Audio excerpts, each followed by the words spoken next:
35টি unseen complete. ভাইয়া ক্লাসে তোমাদের প্রত্যেককে স্বাগতম জানাচ্ছি এবং আজকে আমাদের ক্লাসটা কিন্তু থাকবে আনসিন যতগুলো আছে আমরা একটু ট্রাই করব এই আনসিনগুলো দেখার এবং মোস্ট কমন যেগুলো আসলে আসার মতো যেগুলো আসবে এই রকম কমন এই আনসিনগুলো কিন্তু আজকে আমরা এখন দেখব, ঠিক আছে?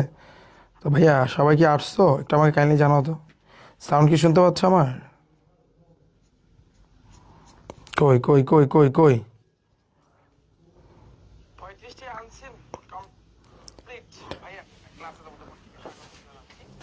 সাউন্ড ঠিক আছে আমার?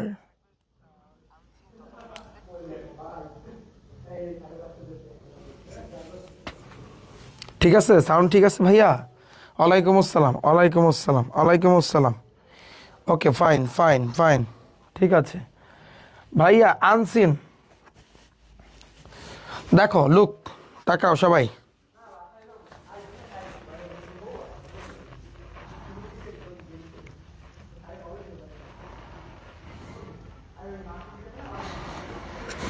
ওয়ালাইকুম আসসালাম। ভালো আছো সবাই, তাই না?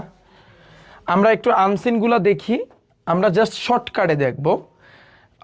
এবং আমি যদি বলি ভাইয়া সিন কম্প্রেশনের কথা, সিনের কথা, এই আনসিন ক্লাসটা কিন্তু প্রত্যেকের জন্য, সবার জন্য, ইন্ডিভিজুয়ালি কারো নির্দিষ্ট না, এটা প্রত্যেকের জন্য। ওয়ালাইকুম আসসালাম ভাইয়া, ওয়ালাইকুম আসসালাম, আসো।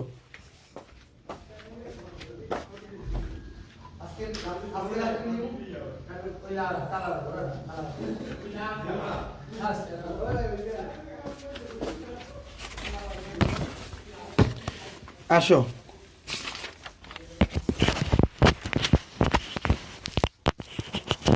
এই আনসিন কিন্তু প্রত্যেকের আছে। আনসিন কিন্তু জেনারেল বলো, সায়েন্স, আর্টস, কমার্স, ভোকেশনাল, সবারই কিন্তু এই আনসিন আছে। বিষয়টা বুঝছো? আমার কথা বুঝতে পারছো? বলো ভাইয়া, আমার কথা বুঝছো?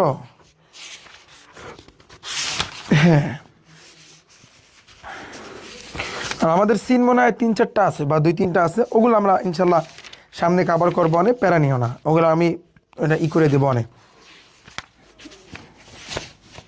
কই সবাই আসছো তাই না? ওয়ালাইকুম আসসালাম ভাইয়া, thank you so much, thank you, প্রত্যেকেই জয়েন করেছো, থ্যাংক ইউ সো মাচ। আচ্ছা আসি, মোস্ট কমন 35 আনসিন যেগুলো আমাদের জানা দরকার। আমি তোমাদের একটা কথা বলছিলাম, যেই সিনগুলো তোমাদেরকে পড়াবো এই সিন থেকে রিয়ারেন্স দেখবা আসছে, হ্যাঁ। এবং আমি বলছিলাম যে আনসিনগুলো তোমাদেরকে পড়াবো সেগুলো থেকে দেখবা তুমি কি আসছে, সরি, যে সিনগুলো পড়াবো ওগুলো থেকে ম্যাচিং আসবে, আর আনসিনগুলো যেগুলো পড়াবো সেগুলো থেকে রিয়ারেন্স আসবে। আমি এই কথাটা তোমাদেরকে বলছিলাম, মনে আসছে কিনা? ভাইয়া পয়েম সামারি কবে দিবেন? ওই দিন কমার্সে বলছেন আপনার, ওকে বলছেন রিপ্লাই। আচ্ছা হ্যাঁ ভাইয়া দিব। শোনো, আগে আমি সিন এবং আনসিনটা একটু কমপ্লিট করি, একটু আমাকে কমপ্লিট করতে দাও, তারপর আমি তোমাদের এক্সট্রা একটা ক্লাস নেব যে সিনের এমসিকিউ সিকিউ লেখার টেকনিক, আনসিনে ফুল মার্ক পাওয়ার টেকনিক, সামারি লেখার টেকনিক, পুরো রাইটিং সাইডে, রাইটিং না এটা রিডিং সাইডে যা যা আছে সেগুলো আমি পরে শিখাবো। আগে আমাকে সিন আনসিন যেভাবে পড়াচ্ছি এভাবে একটু শেষ করতে দাও, ওকে? তাহলে ভালো হবে তোমাদের জন্য, পুরো আলাদা করে এগুলো পড়াবো। Okay fine, ready, 1 2 3। আনসিন দেখো, এটার নাম হচ্ছে কিন্তু হযরত মুহাম্মদ সাল্লাল্লাহু আলাইহি ওয়াসাল্লাম। নাম কি? হযরত মুহাম্মদ সাল্লাল্লাহু আলাইহি ওয়াসাল্লাম। এটা আমাদের জানতে হবে, হযরত মুহাম্মদ সাল্লাল্লাহু আলাইহি ওয়াসাল্লাম। এগুলো বিগত বছরে আসছে, মাথায় রাখবা, যতগুলো আমি দিব প্রত্যেকটা বিগত বছরে আসছে, তার এগুলো আসছে। তো দেখো, হযরত মুহাম্মদ সাল্লাল্লাহু আলাইহি ওয়াসাল্লাম ইসলামের নবী ছিলেন, তাই না? হযরত মুহাম্মদ সাল্লাল্লাহু আলাইহি ওয়াসাল্লাম ওয়াজ ছিলেন, দ্য প্রফেট। প্রফেট অর্থ হচ্ছে নবী অফ ইসলাম, ইসলামের নবী ছিলেন। তিনি 570 খ্রিস্টাব্দে মক্কা জন্মগ্রহণ করছেন। এগুলো এই যে বাংলা লেখা এগুলো মুখস্থ করে ফেলবা, মানে পড়তে পড়তে মুখস্থ হয়ে যাবে। তাহলে হি ওয়াজ বর্ন অর্থ কি? সে জন্মগ্রহণ করেছিলেন কোথায়? এট মক্কা, মক্কায় জন্মগ্রহণ করছেন। ইন 570 এডি, এডি দ্বারা বোঝায় খ্রিস্টাব্দ, 570 খ্রিস্টাব্দে সে মক্কায় জন্মগ্রহণ করেছেন। তার পিতার যে নাম, তার পিতার নাম ছিল আব্দুল্লাহ, যিনি তার জন্মের আগে মারা গেছে। তাহার ফাদার মানে পিতা, নাম ওয়াজ ছিল আব্দুল্লাহ, তার পিতার নাম কি ছিল? আব্দুল্লাহ। হু অর্থ যে বা কে, এখানে অর্থ দাঁড়াবে যে। হু যে ডায়েট মৃত্যুবরণ করেছে, বিফোর পূর্বে, হিস বার্থ তাহার জন্মের পূর্বে, জন্মের পূর্বে, বিফোর অর্থ পূর্বে, বার্থ অর্থ হচ্ছে জন্ম, জন্মের পূর্বে ডায়েট মারা গিয়েছিলেন। ওকে, কার? আমাদের প্রিয় নবী হযরত মুহাম্মদ সাল্লাল্লাহু আলাইহি সাল্লাম। তো হিজ ফাদার, তার বাবার নাম কি ছিল? আব্দুল্লাহ, বা নেম ওয়াস আব্দুল্লাহ, ওয়াস ছিল, হু যে ডায়েট মৃত্যুবরণ করেছে বিফোর পূর্বে হিজ বার্থ, তার জন্মের পূর্বে কিন্তু মারা গেছে। তার মাতা আমেনাও শৈশবে মারা যান। হিজ তাহার মাতার মা আমেনা অলসো ডায়েট মারা গিয়েছেন। ইন হিজ তাহার ইনফেন্সি, মানে ইনফেন্সি দ্বারা বোঝায় শৈশব, সে যখন শৈশব ছিল। তুমি চিন্তা করো, আমাদের প্রিয় নবী হযরত মুহাম্মদ সাল্লাল্লাহু আলাইহি ওয়াসাল্লাম জন্মগ্রহণ করার আগেই তার বাবা মারা গেছে, এবার জন্মগ্রহণ করার পর কয়েক বছর পরই তার মা কিন্তু মারা যায়। তাহলে এই যে ইনফেন্সি মানে কিন্তু শৈশব, তো শৈশবে মারা যান। তিনি হালিমা নামক একজন ধাত্রীর কাছে লালিত পালিত হয়। হি ওয়াজ ব্রট আপ। এই ব্রট আপ দ্বারা কি বোঝায়? ব্রট আপ দ্বারা কিন্তু বোঝায় লালিত পালিত হওয়া। বাই ধারা এ ওয়েট নার্স, এই ওয়েট নার্স দ্বারা বোঝায় কি? এটাকে আমরা বলবো ধাত্রী। কি বলে? ধাত্রী, ওয়েট নার্স, ধাত্রী। নেম কি? নেম হচ্ছে হালিমা। তো এই ধাত্রীর কাছে নাম হয়েছে কিন্তু হালিমা, তো হালিমা নামক একজন ধাত্রীর কাছে লালিত পালিত হয়। তো এইখানে ব্রট আপ দ্বারা বোঝায় লালিত পালিত। ব্রট আপ মানে কি? লালিত পালিত। তার দাদা এবং চাচা তার প্রতি অত্যন্ত সদয় ছিলেন এবং তার যত্ন নিতেন। হিজ তাহার গ্র্যান্ডফাদার মানে কিন্তু দাদা, তার দাদা অ্যান্ড এবং আঙ্কেল মানে কিন্তু চাচা, ওয়ার ছিল ভেরি কাইন্ড টু হিম, তার প্রতি দয়াশীল। হিম অর্থ তাহার, কাইন্ড অর্থ দয়া, তার প্রতি দয়াশীল ছিল। হিজ গ্র্যান্ডফাদার, তার দাদা, অ্যান্ড এবং আঙ্কেল চাচা, ওয়ার ছিল ভেরি খুব কাইন্ড দয়াশীল টু হিম তার প্রতি, এবং তার যত্ন নিতেন। অ্যান্ড এবং টুক কেয়ার, টেক অর্থ লওয়া, টুক নিয়েছে, টুক কেয়ার যত্ন নিতেন, অফ হিম তাহার প্রতি যত্ন নিতেন। 25 বছর বয়সে তিনি খাদিজাকে বিয়ে করেন। অ্যাট দ্য এইজ, বয়স ছিল, অফ 25, 25 বছর বয়সে হি ম্যারিড, অর্থ কি? সে বিবাহ করেছিলেন, এটা অতীতের। হি ম্যারিড, বিবাহ করেছিলেন কাকে? খাদিজাকে, যার বয়স তখন 40 ছিল। যার ওয়াজ দেন 40, মানে তখন খাদিজা রাদিয়াল্লাহু তাআলা আনহা মহিলাদের ক্ষেত্রে কিন্তু বলা হয়। তোমার হচ্ছে যারা রাসূল সাল্লাল্লাহু আলাইহি ওয়াসাল্লামকে দেখেছে, এখানে একটু পার্থক্য আছে। একটা হচ্ছে এভাবে লেখে, তোমরা দেখবা, এই যে রহমাতুল্লাহ, আর আরেকটা হচ্ছে তোমার রয় আকার দিয়ে দেয়, এটা হচ্ছে রাদিয়াল্লাহু তাআলা আনহা। তো রাদিয়াল্লাহু তাআলা আনহা কাদেরকে বলা হয়? যারা প্রিয় নবী হযরত মুহাম্মদ সাল্লাল্লাহু আলাইহি ওয়াসাল্লামকে দেখেছে। আর রহমতুল্লাহ এটা কাদেরকে উপাধি দেওয়া হয়? যারা তাকে দেখে নাই। ক্লিয়ার? আচ্ছা, এরপর আরেকটা বিষয় হচ্ছে যে যারা আমাদের প্রিয় নবী হযরত মুহাম্মদ সাল্লাল্লাহু আলাইহি ওয়াসাল্লামকে দেখেছে, আমরা তাদেরকে বলবো রাদিয়াল্লাহু। কিন্তু এখানে আনহু আর আনহা দুইটা শব্দ আছে। আনহু বলা হয় পুরুষদের, যারা আমাদের প্রিয় নবী হযরত মুহাম্মদ সাল্লাল্লাহু আলাইহি ওয়াসাল্লামকে দেখছে, আর আনহা বলা হয় মহিলাদের। তাহলে এই খাদিজা রাদিয়াল্লাহু তাআলা আনহা যদি তুমি বলো, তাহলে আনহা হবে, আনহু হবে না। অনেকে হয়তো তোমরা বুঝো না, যাই হোক। তাহলে তুমি দেখো, ওয়াজ দেম 40, যার বয়স ছিল তখন 40 বছর ছিল, অর্থাৎ খাদিজা রাদিয়াল্লাহু তাআলা আনহার তার বয়স ছিল 40। কিন্তু আমাদের প্রিয় নবী হযরত মুহাম্মদ সাল্লাল্লাহু আলাইহি ওয়াসাল্লামের বয়স কত ছিল? 25 বছর, মাত্র 25 বছর। চিন্তা করতে পারো, তখন তার সাথে কিন্তু বিয়ে হয়েছে। এটা ইসলামিকভাবে, মানে এটা আল্লাহ তাআলারই কি বলবো এগুলো। তো এরপর আসছে কিন্তু নেক্সট, পরে হয়েছে কি? কিন্তু পার্থিব জীবন এবং ভোগবিলাসের প্রতি তার কোনো আকর্ষণ ছিল না। বাট কিন্তু he had no attraction. Attraction মানে কি? আকর্ষণ। হি হ্যাড নো অর্থ কি? তার ছিল না। অ্যাট্রাকশন মানে আকর্ষণ। ফর জন্য ওয়ার্ল্ডলি লাইফ, এই ওয়ার্ল্ড দ্বারা বোঝায় দুনিয়া। ওয়ার্ল্ডলি মানে কি? দুনিয়াবি, লাইফ মানে জীবন। এই দুনিয়াবি জীবনের প্রতি তার কোনো আকর্ষণ ছিল না। হ্যাঁ, অ্যান্ড এবং ইটস এনজয়মেন্ট, এবং তার এই যে এনজয় মানে কি? আনন্দ বা ভোগবিলাস, কিন্তু আমি বলতে পারি তার ভোগবিলাসের প্রতি তার কোনো আকর্ষণ ছিল না। আমি আবারও বলতেছি, বাট হি হ্যাড নো, তার ছিল না অ্যাট্রাকশন, কোনো আকর্ষণ, ফর জন্য ওয়ার্ল্ডলি লাইফ, তার এই যে পার্থিব জীবনে, অ্যান্ড এবং ইটস এনজয়মেন্ট, এবং ভোগবিলাসের প্রতি তার কোনো আকর্ষণ ছিল না। তিনি হীরা পর্বতের গুহায় জীবন ও মৃত্যুর উচ্চতর সমস্যাগুলো নিয়ে ধ্যান করতে শুরু করেন। হি ভিগিন অর্থ কি? শুরু করা, ভিগিন থেকে ভিগান আসছে, সে শুরু করেছে টু মেডিটেট। এখানে মেডিটেট আপন দ্য হায়ার মানে কি? উচ্চতা। আপন দ্বারা বোঝায় উপরে দ্য হায়ার উচ্চতা। প্রবলেম অর্থ কিন্তু সমস্যা নিয়ে, অফ লাইফ জীবনের।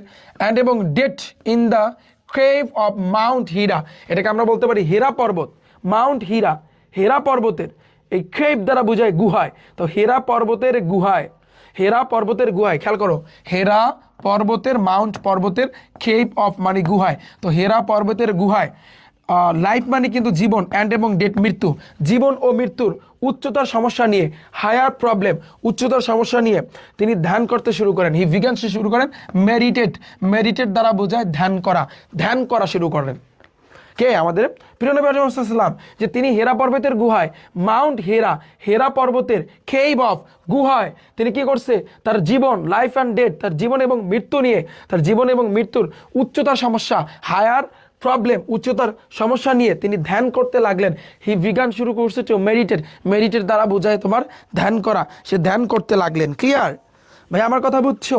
অবশেষে 40 বছর বয়সে তার কাছে ভবিষ্যৎবাণী আসে এবং তিনি প্রচার করেন যে আল্লাহ ছাড়া কোনো উপাস্য নাই। 40 বছর বয়সে সে কি করছে? তার কাছে ভবিষ্যৎবাণী আসছে, নবুয়ত প্রাপ্ত হয়েছে।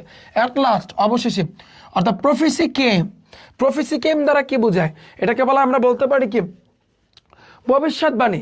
ভবিষ্যৎবাণী কেম এসেছিল টু হিম, তাহার নিকট, অ্যাট দ্য এইজ অফ, বয়সে, কত বছর বয়সে? অফ 40, 40 বছর বয়সে। অ্যান্ড এবং হি প্রিস্ট, প্রিস্ট দ্বারা কিন্তু বোঝায় কি? যে প্রিস্ট দ্বারা বোঝায় প্রচার করছে, এবং সে প্রচার করছে। প্রিস্ট ভাইয়া, প্রিস্ট অর্থ কিন্তু প্রচার করা, প্রিস্ট অর্থ কি? প্রচার করা, প্রিস্ট অর্থ কি? প্রচার করা, এবং প্রচার করছে, খেয়াল করো, এবং প্রচার করছে, প্রিস্ট অর্থ প্রচার করা। অ্যাট লাস্ট, অবশেষে প্রফেসি, এই প্রফেসি দ্বারা কিন্তু বোঝায় ভবিষ্যৎবাণী। কেম এসেছিল, কাম অর্থ আসা, বাট এখানে আসছে কিন্তু কেম, কারণ এটা অতীতের কাহিনী, এই জন্য পাস্ট ফর্ম আসছে।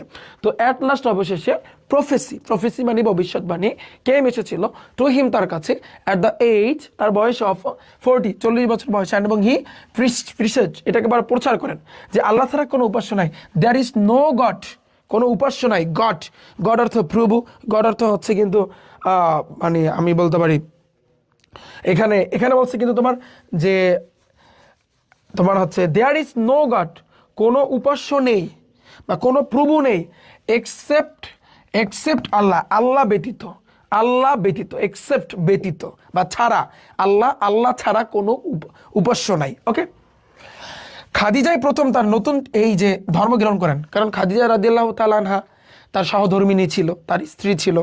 তো যখনই আমাদের প্রিয় নবী হযরত মুহাম্মদ সাল্লাল্লাহু আলাইহি সাল্লামের কাছে এই বাণীটা আসছে, হেরা গুহায় কিন্তু তিনি ধ্যানমগ্ন ছিলেন, এবং 40 বছর বয়সে তার কাছে এই ভবিষ্যৎবাণীটা এটা আসছে যে আল্লাহ ছাড়া কোনো, এটা প্রচার করতে বলছে। তখন একমাত্র প্রথম ব্যক্তি হিসাবে খাদিজা রাদিয়াল্লাহু তাআলা আনহা সে কিন্তু বিশ্বাস করছে। তো খাদিজা ওয়াজ দ্য ফার্স্ট, ওয়াজ ছিল দ্য ফার্স্ট, প্রথম, টু অ্যাকসেপ্ট, গ্রহণ করছে, তাহার এই নিউ, নতুন কি? ক্রেট, এই নতুন কি? ধর্ম। তো নতুন ধর্ম গ্রহণ করছেন। তাহলে হুইচ ইজ ক্রেট দ্বারা বোঝায় ধর্ম, ক্রেট দ্বারা কি বোঝায় ভাইয়া? ধর্ম। এটা কিন্তু গ্রহণ করেছে। ক্লিয়ার? ওকে, বুঝাইতে পারছি আমি? এবার আসছে কিন্তু পরেরটা, মক্কাবাসীরা তার উপর ক্ষুব্ধ ছিল। দ্য মক্কাস ওয়ার ছিল অ্যাংরি, অ্যাংরি দ্বারা বোঝায় রাগান্বিত বা ক্ষুব্ধ। উইথ হিম, তার নিকট কিন্তু ক্ষুব্ধ ছিল, তারা তাকে হত্যা করার চেষ্টা করেছিল। তারা অলসো ট্রাইড, তারা চেষ্টা করছিল টু কিল, হত্যা করার, হিম, তাদের। তাই তিনি 622 খ্রিস্টাব্দে রাতের অন্ধকারে মদিনায় যান। তো এই কারণে হি ওয়েন্ট, সে গিয়েছিল, টু মদিনা ইন 622, 622 এডি, এডি দ্বারা বোঝায় খ্রিস্টাব্দ, 622 খ্রিস্টাব্দে। ইন দ্য ডার্ক, ডার্ক মানে অন্ধকারে, অফ নাইট, রাতের অন্ধকারে। কোথায় গেছে? মদিনা গেছে। কারণ যখন এটা প্রচার করছে যে আল্লাহ ছাড়া কোনো উপাস্য নাই, তখন মক্কাবাসীরা তার উপর ক্ষিপ্ত হয়েছে, তার উপর রাগান্বিত হয়ে তাকে কিন্তু মানে হত্যা করার পরিকল্পনা করছে। যে তারা অলসো ট্রাইড, তারা আরও চেষ্টা করছিল টু কিল হিম, তাকে হত্যা করার। ফর দিস, এই কারণে, বা এই কারণে, হি ওয়েন্ট, সে গিয়েছিল, কোথায় গিয়েছিল? ওয়েন্ট টু মক্কা, এটা তোমার মদিনা গিয়েছিল। হযরত মুহাম্মদ সাল্লাল্লাহু আলাইহি ওয়াসাল্লাম ছিলেন মক্কায়, মক্কা থেকে মদিনায় গেছে, কারণ ওই কাফেরদের অত্যাচারে। তো এই কারণে হি ওয়েন্ট, গিয়েছিল মদিনা ইন 622 খ্রিস্টাব্দে, ইন দ্য ডার্ক, অন্ধকারে, অফ নাইট, রাতের অন্ধকারে। এটি হিজরত নামে পরিচিত। সো ইট ইজ নোন, এটা পরিচিত অ্যাজ হিসাবে হিজরত, এটা হিজরত নামে পরিচিত। ক্লিয়ার? এই যে মজার জিনিস এইখানেই তো। এই যে দেখো, তুমি আগে বলো এটা কে বুঝছো? আমার হযরত মুহাম্মদ সাল্লাল্লাহু আলাইহি ওয়াসাল্লাম সম্পর্কে বলছে শর্টকাটে যে আমাদের প্রিয় নবী হযরত মুহাম্মদ সাল্লাল্লাহু আলাইহি সাল্লাম তিনি ইসলামের নবী ছিলেন। তিনি 570 খ্রিস্টাব্দে মক্কায় জন্মগ্রহণ করেছেন এবং তার জন্ম হওয়ার পূর্বে তার বাবা মারা যান। জন্ম হওয়ার কয়েক বছরের পরেই কিন্তু তার মা মারা যান এবং ধাত্রী হালিমাতুস সাদিয়া তার কাছে কিন্তু লালিত পালিত হন এবং তার দাদা এবং চাচা তার প্রতি অত্যন্ত সদয় ছিলেন। 25 বছর বয়সে কিন্তু তিনি খাদিজা রাদিয়াল্লাহু তাআলা আনহাকে তিনি বিয়ে করছেন, কিন্তু বয়স ছিল হযরত মুহাম্মদ সাল্লাল্লাহু আলাইহি ওয়াসাল্লামের 25 বছর, খাদিজা রাদিয়াল্লাহু তাআলা আনহার ছিল 40 বছর। এরপরে তিনি পার্থিব জীবন এবং ভোগবিলাসের প্রতি কোনো তার আকর্ষণ ছিল না। তিনি হেরাগুয়ায় তার জীবন ও মৃত্যুর উচ্চতার সমস্যাগুলো নিয়ে ধ্যান করতে শুরু করলেন। অবশেষে 40 বছর বয়সে তার কাছে ভবিষ্যৎবাণী আসে। তিনি প্রচার করেন আল্লাহ ছাড়া কোনো উপাস্য নেই। তো এটাই ভাইয়া ক্লিয়ার?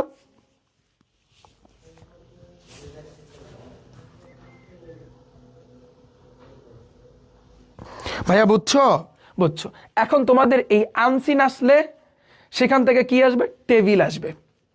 টেবিল আসবে এবং আরেকটা কোশ্চেন আসবে, সেটা হচ্ছে কিন্তু সামারি।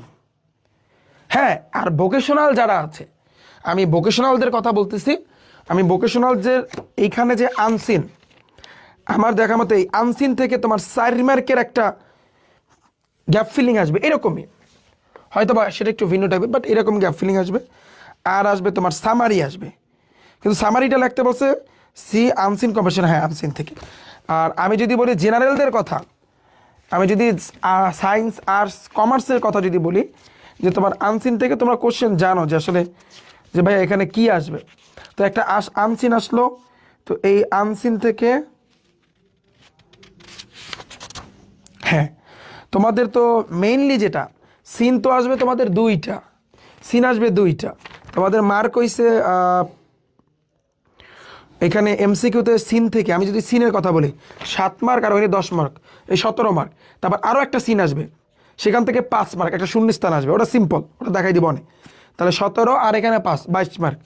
এরপর আসবে আনসিন। তো আনসিন থেকে তোমার আসবে এইরকম একটা টেবিল আসবে, যেটা মার্ক থাকবে 5 মার্ক এবং 10 মার্ক থাকবে সামারি। এই সামারিটা হয়তোবা এই সামারিটা তোমার এই আনসিন থেকে হয়তোবা লিখতে বলবে, write a summary of the above passage, উপরের প্যাসেজ থেকে। তো উপরের প্যাসেজ দ্বারা বুঝে আনসিন থেকে কিন্তু তোমার সামারিটা লিখতে হবে, যে সামারিতে মার্ক হয়েছে 10 মার্ক। এখন আমি বলি, শোনো আমার কথা, শোনো ভাইয়া। তো এইখানে এই যে এটা তুমি পারবা, এইখানে আমি একটু সিম্পলি দেখাই দিই।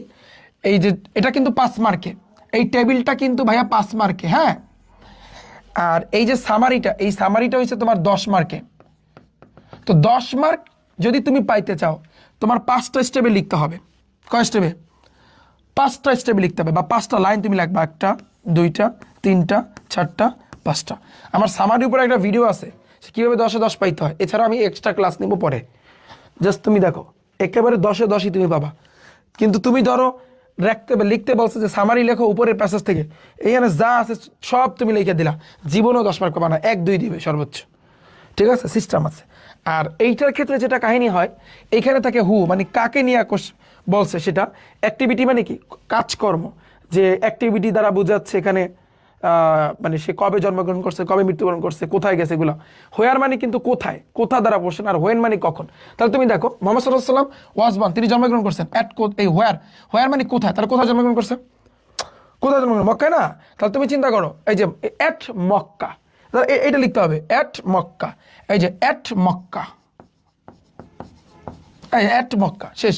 হোয়েন মানে কখন, তাহলে ইন, এটা কখন বলছে, তাহলে আমরা জাস্ট কি লিখবো?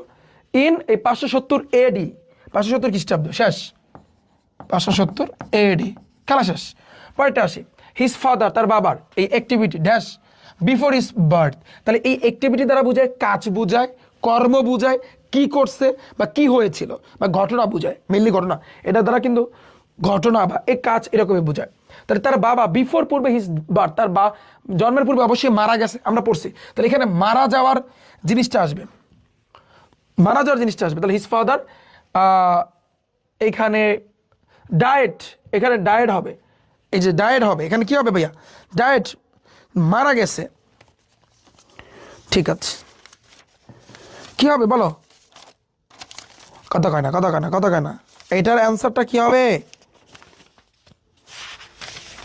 কে পারবা বলো? এটার অ্যান্সারটা দাও, এটার অ্যান্সারটা দাও ভাইয়া, এটার তোমরা অ্যান্সারটা দাও, দেখি কে কে পারো তোমরা, দেখা যাক। আমি তো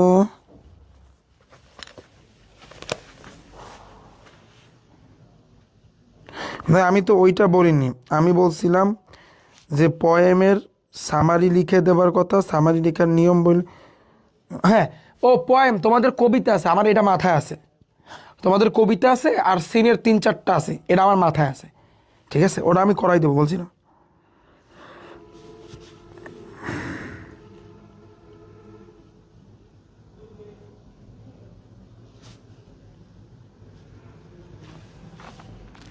হ্যাঁ, থ্যাংক ইউ।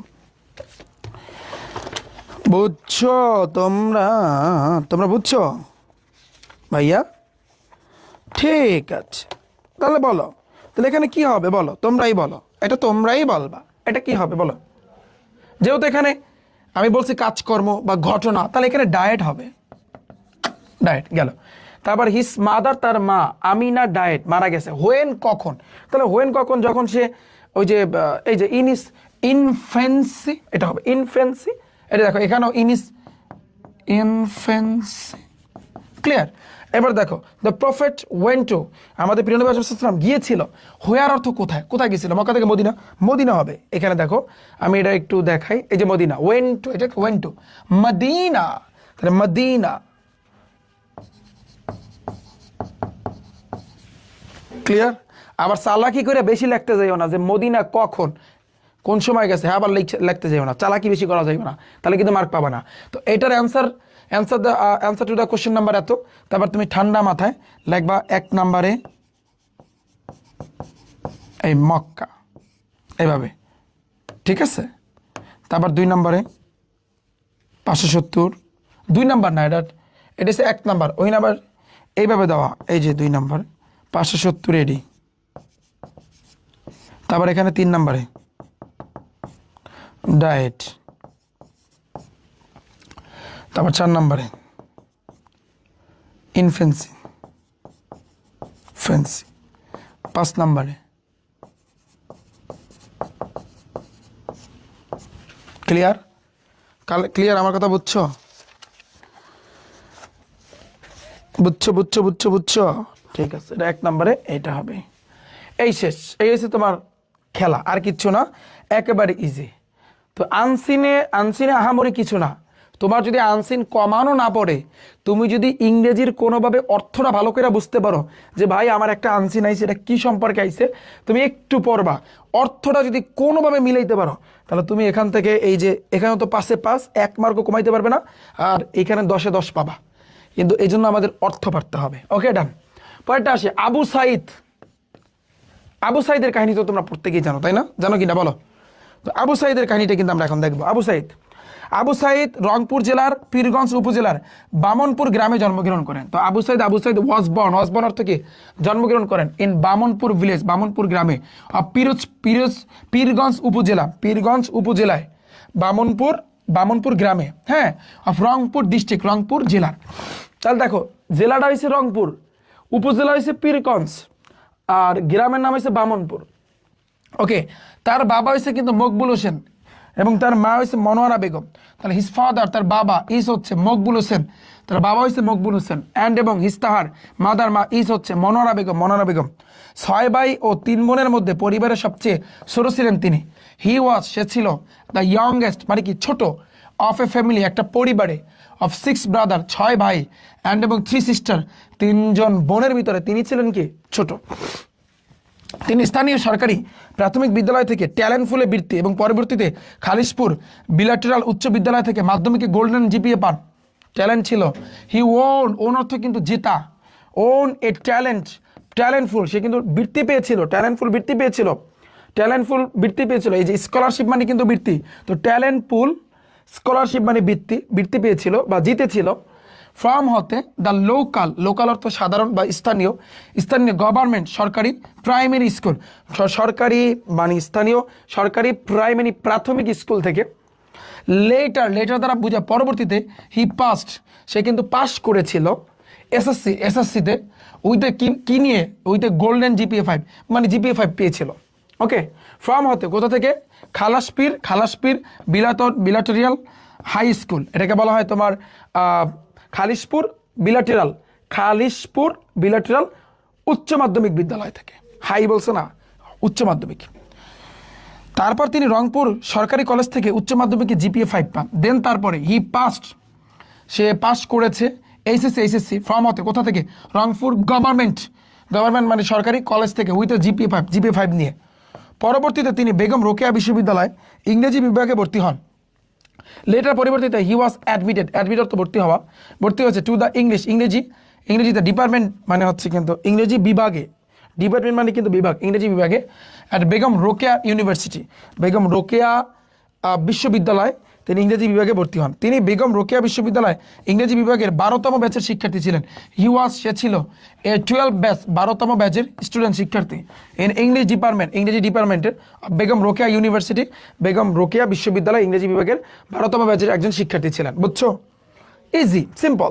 আবু সাঈদ 2018 সালে কোটা সংস্কার আন্দোলনের একজন কর্মী ছিলেন, কারণ কোটা সংস্কার আন্দোলন অনেক আগ থেকে স্টার্ট হয়েছিল। তো 2018 সালেই কিন্তু তখন একজন কর্মী ছিলেন। আবু সাঈদ ওয়াজ ছিল একজন অ্যাক্টিভিস্ট দ্বারা বোঝায় কর্মী অব দ্য কোটা রিফর্ম।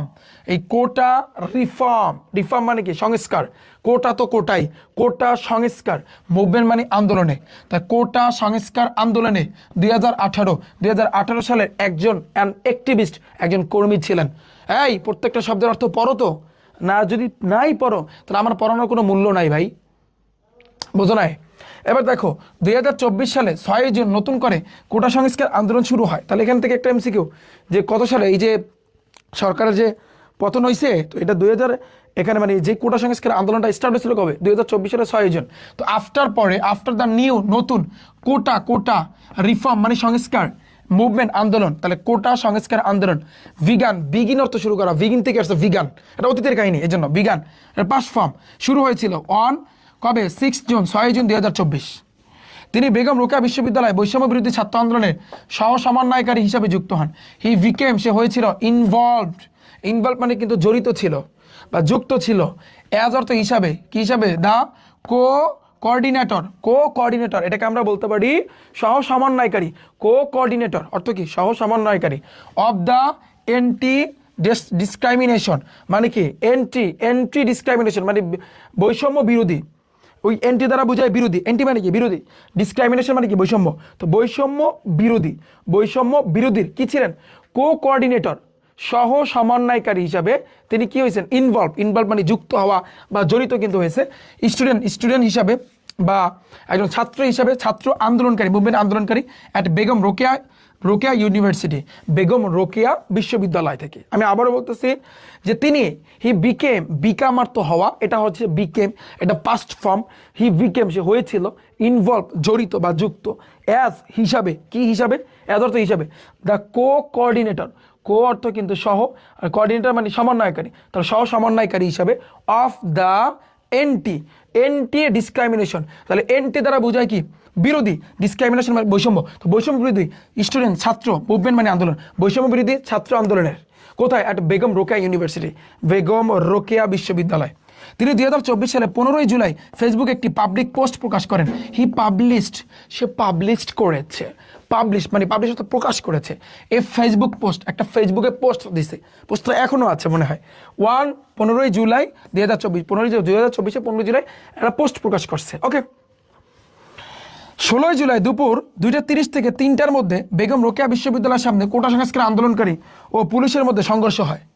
তাহলে দেখো 16 জুলাই বিটুইন অর্থ কিন্তু ভিতরে, কিসের ভিতরে, যেমন 2টা থেকে 2:30 থেকে 3টা PM মানে 2:30 থেকে 3টার মধ্যে এই কোটা রিফর্ম প্রোটেস্টেড, এই কোটা রিফর্ম দ্বারা বোঝায় সংস্কার, কোটা সংস্কার প্রোটেস্টেড কোটা সংস্কার আন্দোলনকারী ও পুলিশের ভিতরে, আমরা বলতে পারি প্রোটেস্টেড এবং পুলিশের ভিতরে clashed in front of Begum Rokeya University, পুলিশের মধ্যে কিন্তু একটা সংঘর্ষ হয়েছিল, সংঘর্ষ হয়েছিল, বিষয়টা বোঝো। 16 জুলাইয়ের কথা বলছে, বিটুইন এখানে একটা টাইম দেওয়া আছে যে আড়াইটা 2:30 থেকে 3টার মধ্যে কোটা রিফর্ম মানে কোটা সংস্কার প্রোটেস্ট মানে কি, প্রোটেস্টেড যদি কিন্তু বলতো তাহলে হয়তো কিন্তু আন্দোলন, কিন্তু প্রোটেস্টার মানে কি, যে আন্দোলন করে। যেমন ইন্ডিয়া অর্থ কি ভারত, ইন্ডিয়ান মানে কি ভারতীয়, মানে ব্যক্তি বুঝাইছে।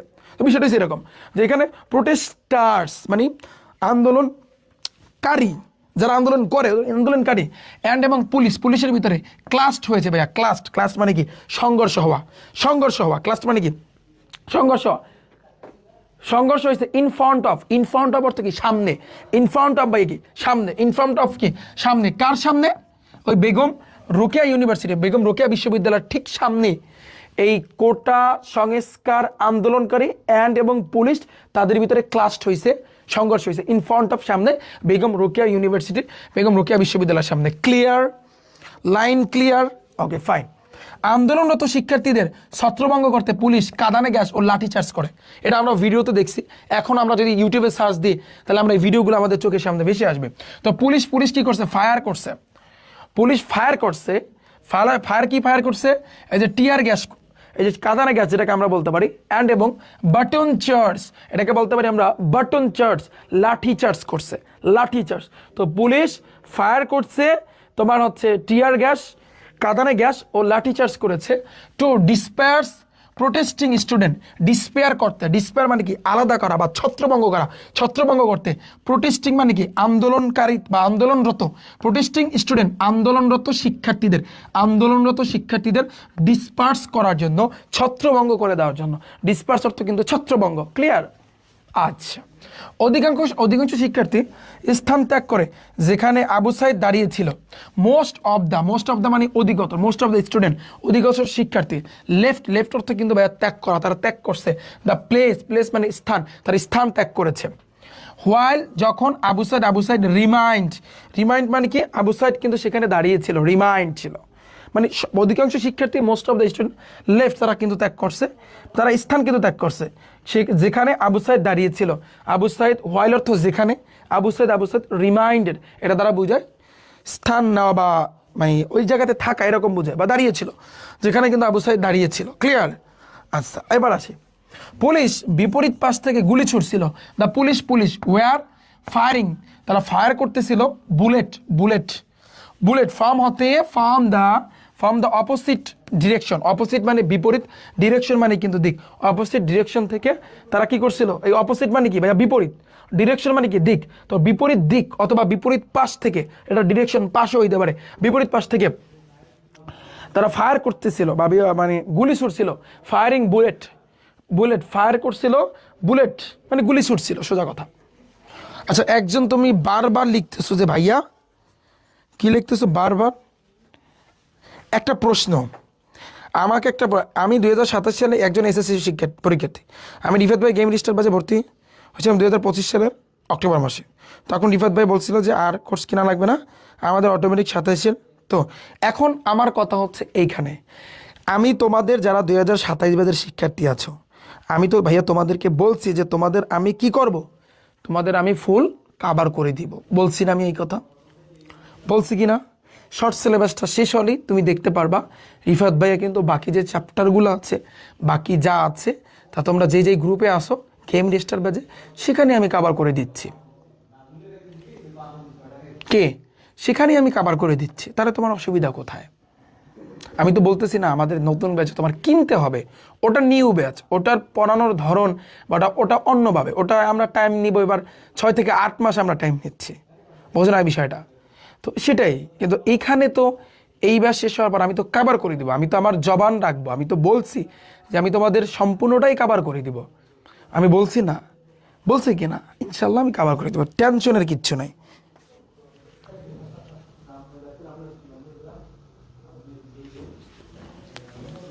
চেঞ্জিং সেন্টেন্সের ব্যাসে মুক্তামণি, আমি বিষয়টা দেখতেছি ভাইয়া, মুক্তামণি আমি বিষয়টা দেখতেছি। আর আমি আর একটা কথা বলি, ইংলিশ সেকেন্ড পেপারে সবগুলা নিউ ক্লাস আসবে, বুঝো না এই বিষয়টা? সবগুলা নিউ ক্লাস, আগে আমি পড়াইছি ঠিক আছে, তারপরও আমি এখন নতুনভাবে তোমাদেরকে পড়াবো। আমি বুঝাইতে পারলাম? আগে আমি পড়াইছি ঠিক আছে, আমি পড়াইছি, কীভাবে পড়াইছি না পড়াইছি তো তোমরা, কিন্তু এখন আমি সবগুলো new class and then practice class, new class practice class, এটা তো তারিখ অনুযায়ী তো আসবেই, এটা তো জানোই। তো এত বারবার করো না ভাইয়া, ঠিক আছে? তুমি দেখো এইটা পড়তেছে, এটা দেখো, এটা মনোযোগী হও। এবার দেখো, আবু সাইদ একজন পুলিশের দ্বারা পরপর 4বার গুলিবিদ্ধ হয়, 4বার ওর মানে গুলি করছে ওরে। আবু সাইদ ওয়াচ, এই যে দেখো, সাবসিকুয়েন্টলি তারা কি হয়, সাবসিকুয়েন্টলি হয়েছিল শর্ট 4 টাইম, 4বার গুলিবিদ্ধ হয়েছিল। সাবসিকুয়েন্টলি বলা হয় এটাকে, বলা হয় যে সাবসিকুয়েন্টলি শর্ট, মানে হচ্ছে 4বার গুলিবিদ্ধ কিন্তু হয়েছিল। 4 টাইম মানে কিন্তু 4বার কিন্তু গুলিবিদ্ধ হয়েছিল বাই এ পুলিশ অফিসার, একজন পুলিশ অফিসার দ্বারা, যে পরপর 4বার গুলিবিদ্ধ হয়েছিল। ওকে, তাকে হাসপাতালে নেওয়ার আগে তিনি মারা যান। হি ডায়েট, সে মৃত্যুবরণ করেছিলেন বিফোর, পূর্বে, বিং টেক অর্থ নেওয়ার পূর্বে, টু হসপিটালে নেওয়ার পূর্বে সে মারা গেছে। তারপরে তিনি ছিলেন আন্দোলনের একজন নায়ক। তিনি ছিলেন দ্য হিরো অর্থ নায়ক অফ দ্য মুভমেন্ট, আন্দোলনের। মানুষ তাকে আজীবন মনে রাখবে, লোকজন উইল রিমেম্বার অর্থ স্মরণ করা, রিমেম্বার অর্থ মনে রাখবে হিম, তাকে ফরএভার মানে কি আজীবন মানুষ তাকে মনে রাখবে। ক্লিয়ার? তো বলো, আবু সাইদের জিনিসটা তোমরা বুঝছো? প্রত্যেকটা শব্দের অর্থ তুমি বুঝছো? এই যে দেখো, এই যে প্রোটেস্টার্স মানে কি, এই যে প্রোটেস্টার মানে হচ্ছে কি, এই যে প্রোটেস্টার আন্দোলনকারী, এই যে পুলিশ ক্লাস করছে, ক্লাস দ্বারা কিন্তু বুঝে সংঘর্ষ হচ্ছে, পুলিশ সংঘর্ষ করছে ইন ফ্রন্ট অফ মানে সম্মুখে। এটা তুমি বুঝছো? কোনটায় তোমার সমস্যা, কোনটায় তুমি এখানে রিমাইন্ড অর্থ কিন্তু অর্থটা দাঁড়াইছে এখানে দাঁড়িয়ে রয়েছে, বুঝছো তুমি? তোমার তো কোনো সমস্যা হইব না কিয়া?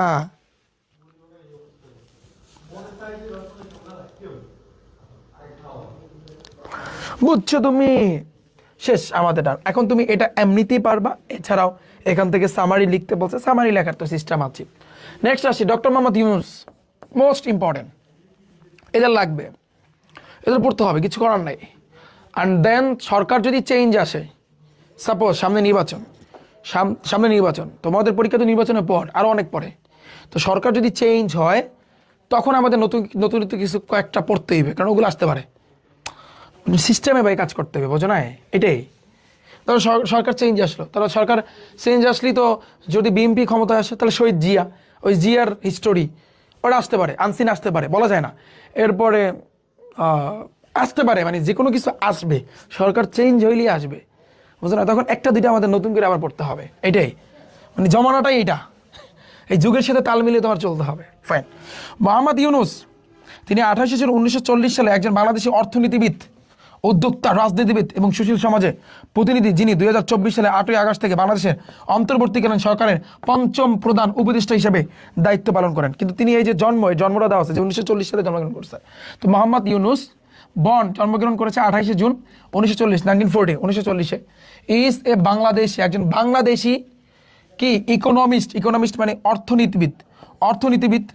তারপর হচ্ছে কিন্তু এন্টারপ্রেনিয়র, এটা দ্বারা বোঝায় একজন উদ্যোক্তা, পলিটিশিয়ান মানে রাজনীতিবিদ, এবং সিভিল সোসাইটি লিডার, সোসাইটি মানে কিন্তু সমাজ, লিডার মানে কিন্তু নেতা, সিভিল দ্বারা বোঝায় সুশীল। তাহলে সুশীল সমাজে তিনি কি করছে, একজন নেতা ছিল, সুশীল সমাজের নেতা, সিভিল সোসাইটি লিডার, সুশীল সমাজের নেতা। হু অর্থ কে, হু অর্থ যে, এখানে অর্থ কিন্তু দাঁড়াবে কিন্তু যে, যে হ্যাজ বিন সার্ভিং, যে আসলে কিন্তু সার্ভিং দ্বারা কি বোঝায়, যে আসলে কিন্তু দায়িত্ব পালন করতেছে, সার্ভিস দেওয়া মানে কি, মানে এখানে অর্থটা কিন্তু দাঁড়াবে কিন্তু দায়িত্ব পালন করতেছে, অ্যাজ হিসাবে, দ্য ফিফথ অর্থ পঞ্চম, চিফ অ্যাডভাইজার, চিফ অর্থ কিন্তু প্রধান, অ্যাডভাইজার মানে কি উপদেষ্টা হিসাবে, অফ দ্য ইন্টেরিয়াম গভর্নমেন্ট মানে কি অন্তর্বর্তীকালীন, ইন্টার অর্থ ভিতরে বা অন্ত, আমরা জানি না অন্ত মানে কি ভিতরে, অন্তর থেকে আসছে অন্ত, মানে এটা বিতর্গত। তো এটার ইংরেজি কি ইন্টেরিয়াম, তো ইন্টারিম অন্তর্বর্তীকালীন, গভর্নমেন্ট মানে কিন্তু সরকার হিসাবে, বাংলাদেশে সিন্স, সময়টা কি, সিন্স অর্থ থেকে, কি থেকে, 8ই আগস্ট 2024 থেকে। ডাউন ভাইয়া, ক্লিয়ার? প্রত্যেকটা শব্দের মিনিং তুমি বুঝতে পারছো, যে যে হ্যাজ বিন সার্ভিং, যে আসলে কিন্তু দায়িত্ব পালন করতেছে, অ্যাজ হিসাবে, দ্য ফিফথ পঞ্চম, চিফ প্রধান, অ্যাডভাইজার উপদেষ্টা হিসাবে, অফ দ্য ইন্টেরিয়াম অন্তর্বর্তীকালীন, গভর্নমেন্ট সরকার হিসাবে, বাংলাদেশে সিন্স হতে 8ই আগস্ট 2024। ডান। ইউনূস 2006 সালে গ্রামীণ ব্যাংক প্রতিষ্ঠা করেছেন এবং ক্ষুদ্র ঋণ ও ক্ষুদ্র বৃত্ত ধারণা প্রেরণের জন্য নোবেল শান্তি পুরস্কার লাভ করেন। তার ইউনূস ওয়াজ অ্যাওয়ার্ড পেয়েছে। অ্যাওয়ার্ড মানে কিন্তু পুরস্কার পাওয়া, তিনি পুরস্কার পেয়েছে। আপনার নোবেল পুরস্কার, নোবেল পিস প্রাইজ, নোবেল শান্তি প্রাইজ, এটাকে বলা হয়, আমরা বলতে পারি কি নোবেল শান্তি পুরস্কার।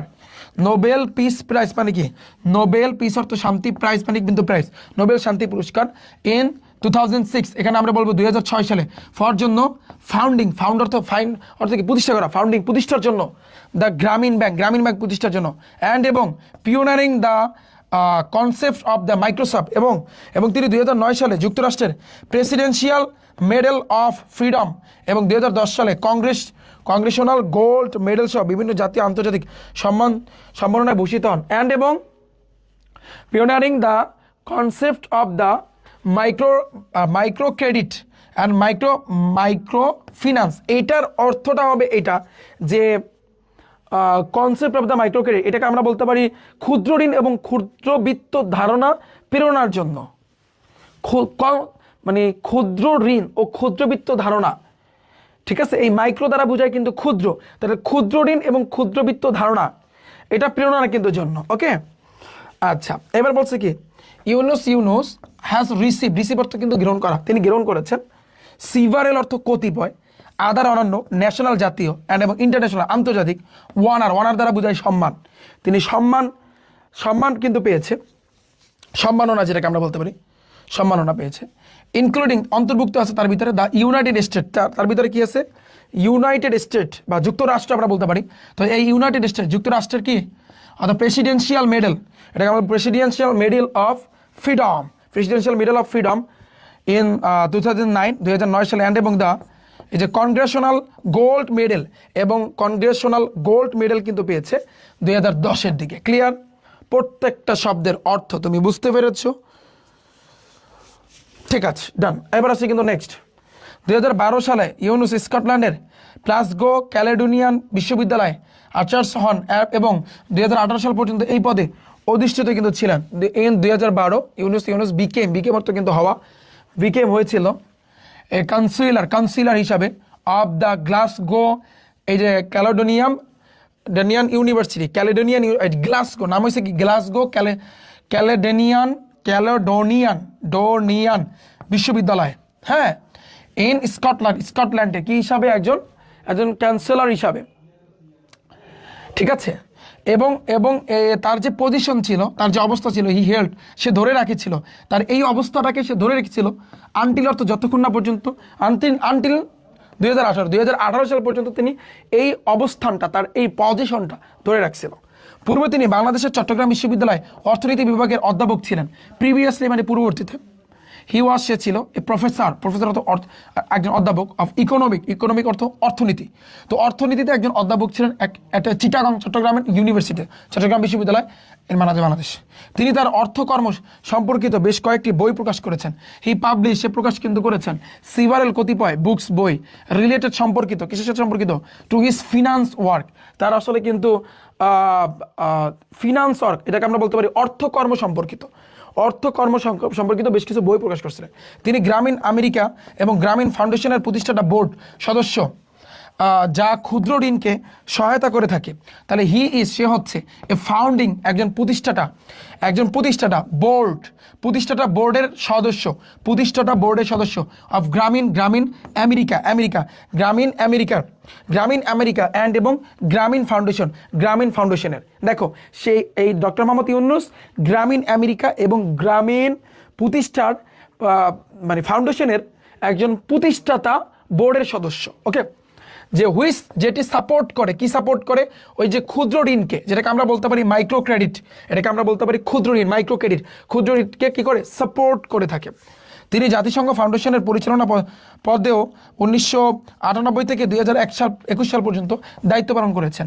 ইউনুস অলসো সার্ভ মানে দায়িত্ব পালন করা, দায়িত্ব পালন করা অন দ্য বোর্ডের অফ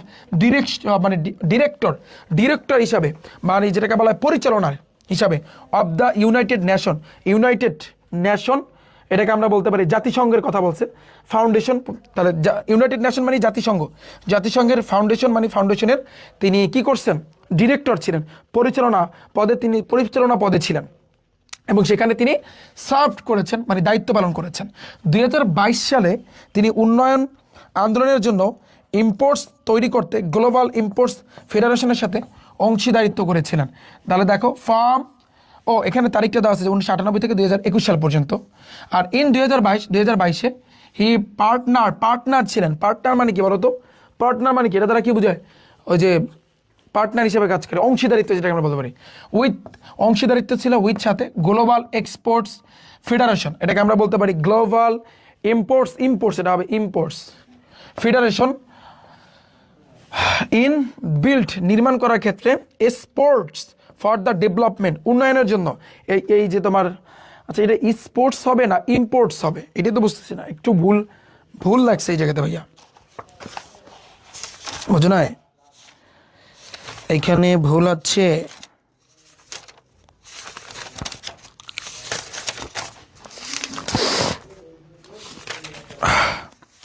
দাঁড়াও,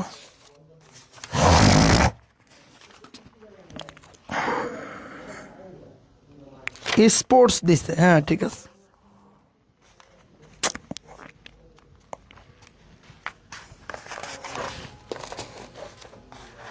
sports for the development movement, অর্থাৎ এটাকে আমরা বলতে পারি কি আন্দোলনের জন্য, ডেভেলপমেন্ট উন্নয়ন, ডেভেলপমেন্ট মানে কিন্তু উন্নয়ন, তো উন্নয়নের আন্দোলনের জন্য, মুভমেন্ট মানে কিন্তু আন্দোলনের জন্য তিনি স্পোর্টস তৈরি করতে গ্লোবাল ইম্পোর্টস ফেডারেশনের সাথে অংশীদারিত্ব করেছিলেন। তো অংশীদারিত্ব মানে হচ্ছে কিন্তু পার্টনার, শেষ। এটা আমাদের গেল। দাঁড়াও, এটা একটু হ্যাং হয়ে গেছে, বুঝছো? এতটুকু ক্লিয়ার কিনা বলো? তো ডান আমাদের। তো এটা তোমরা পারবা, প্রত্যেকে তোমরা পারবা, আই হোপ বুঝতে পারছো। পয়েন্টটা আসি ভাইয়া, জুলাই। এখন আমরা যে আনসিনটা পড়বো সেটা হচ্ছে কিন্তু জুলাই গণহত্যা সম্পর্কে, মোস্ট ইম্পর্টেন্ট। 11 চ্যাপ্টার যে ভাই ক্লাস দিব, কাজ করো, মানে সব একসাথে দিয়ে দেবো ভাই, আমি করেন মানে তোমাদের কথা হয়েছে এইটা ভাই, আপনি ইংরেজি পড়াইতেছেন, আমি ইংরেজি পড়াইবেন, কেমিস্ট্রি পড়াইবেন, আমি বিজ্ঞান পড়াইবেন, আমি এবার কি পদার্থ তো শেষ করে দিছি, হায়ার ম্যাথ আমি পড়াইবেন, আমি পড়ান নাই, হ্যাঁ বায়োলজি আমার পড়াইতে হইবে, এখন পড়ান শুরু করবেন, আমি ইংলিশ সেকেন্ড পেপারে আমি এটা দেন নাই ওটা দেন নাই, এখনই দেবেন। এরপরে আমি ওই যে ইসলাম শিক্ষা এখনই ধরবেন, আমি এখনই। এরপরে ওই আর কি কি এরপরে আর কি আছে, আইসিটি ভাই কবে পড়াইবেন ভাই, কবে পড়াইবেন বলো? আমি এখনই পড়াবো। আমি শুরু করব কেমিস্ট্রি 11, ইংলিশ সেকেন্ড পেপার আমি এটা দেন নাই ওটা দেন নাই, এখনই পড়াবো আমি এখনই। এরপর আমি বিজ্ঞান ধরেনি নেয়, এখনই পড়াইতে দিবে, আমি কোনো কাজ দিবে না। এরপর আমি ইসলাম শিক্ষা এখনই পড়াইতে দিবে, আমার হায়ার ম্যাথ পড়াইতে দিবে, এখনই উচ্চতর গণিত পড়াইতে দিবে, বায়োলজি এখন পড়ান লাগবে, আমের মানে আমি পড়ান কি বলবো, কি পড়ান আমি, হ্যাঁ আমি পড়ান নাকি, আমি এইটাই বুঝতেছি না, আমি বুঝেই না কিছু, আমি কি পড়ান, আমি কি শুরু করছেন, আমি এইটাই তো বুঝতেছি না, কি পড়ান এগুলা, হ্যাঁ আমি একসাথে সব পড়াইবেন নাকি?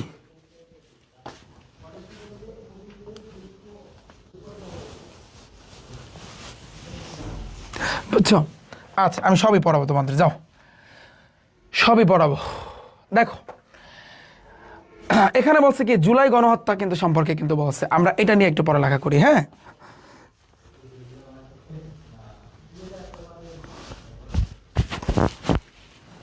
তাহলে দেখো এই যে জুলাই গণহত্যা ছিল বাংলাদেশের 2024 সালের 16 জুলাই থেকে 5 আগস্ট পর্যন্ত, দ্য জুলাই মাসার্কস, এটাকে আমরা বলতে পারি যে মাসার্ক, এটার উচ্চারণটা দেখো ম্যাসার্ক, এটার উচ্চারণটা কি হবে বলো? এটার উচ্চারণটা কি হবে বলো? আমরা দাঁড়াও একটু, এরকম হয়েছে কেন এটাই তো বুঝতেছি না।